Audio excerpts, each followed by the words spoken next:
will consider a situation where you put on the microphone without the speaker asking you to say something as disorderly, and I will invoke the rules appropriately.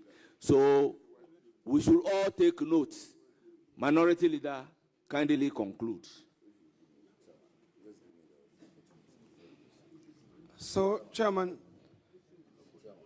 what I am saying in short is that the very rule that the Majority Leader is invoking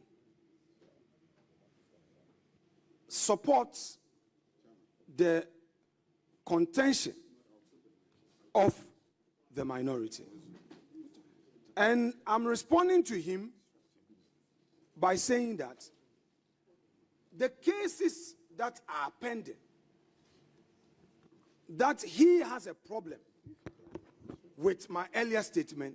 If we consider this motion, they shouldn't forget that what Parliament is doing, the vetting of the nominee, eventually will lead to the report being moved on the floor. Honorable Minority Leader, hold it there.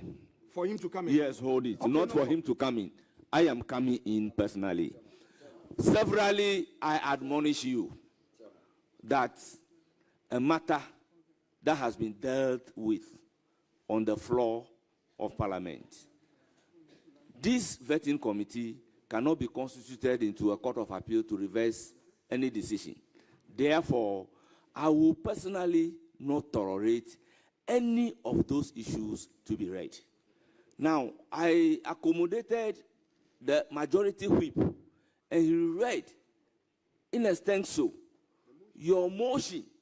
So anything that relates to your motion would not be entertained before this particular committee, because for me, that matter, procedurally and legally, is mute. It cannot be raised.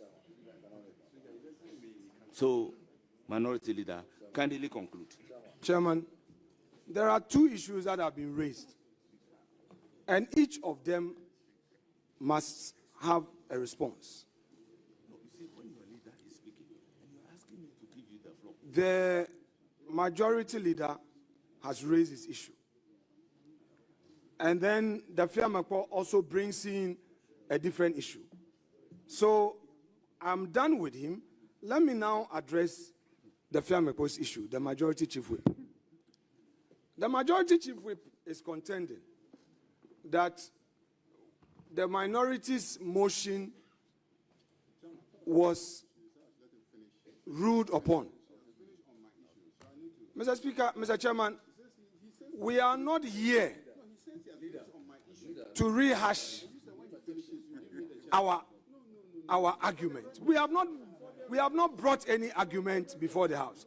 We filed an administrative motion, which motion was declared inadmissible. It's as simple as that. You have to catch his attention. Now, it does not stop us from stating our views on an important national matter. It doesn't stop us. We are not challenging the Speaker's ruling at this committee. We know what to do. The minority, even when we disagree with the First Deputy Speaker, filed a review application which was admitted, and we started a debate. We are not in any way against any ruling and against any rules. We will use the rules to express our views. So the Majority Chief Whip is completely wrong to introduce that matter.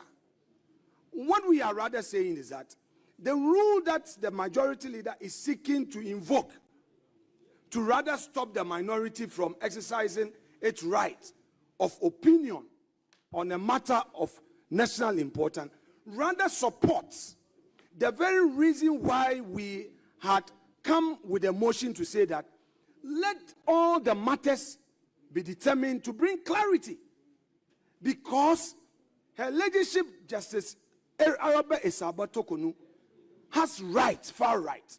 And what becomes of her when eventually the court determines that all reliefs are upheld, and then what becomes of us? Yes. What Honorable Majority Leader. You are hearing him? No, I am the one speaking. What do you want? You understand? Yes. Please, let's take a cue. Severally, I admonished him or me that everybody, that anything that has to do with a matter raised on the floor and a ruling delivered by the speakers, including me, would not be entertained. So that one, strictly, any attempt to go into that particular area, I would ask you to stop your submission and maybe go to another area. And probably we may have to take a decision if persistently you've decided not to listen to the chairperson of the committee. So I am pleading with you. You see, with Jerry Ahmed, you catch the eye of the speaker at the right time. You don't expect me to interrupt the minority leader to give you the floor to speak. It is not done in any parliament. So, minority leader, if you are done and you want me to make a ruling, I will make a ruling. Then we take a break.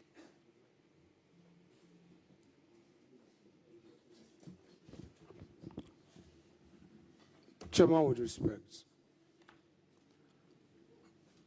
the minority on this committee is ready to assist you through this process.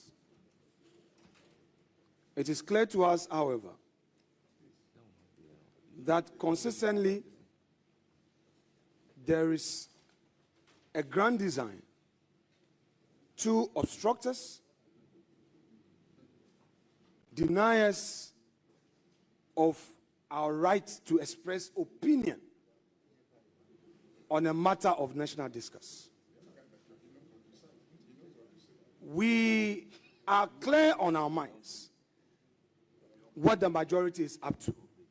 And Chairman, although we know, and it's a fact, that all of you are of the same stock, we, however, think that we should be heard. All these objections that they are raising here and there has one aim, that the minority must not be heard for posterity. They know that if these views get into Hansard, it will come back and haunt them someday. All that is all that they are doing. Chairman, it's not a matter for ruling. I hold a view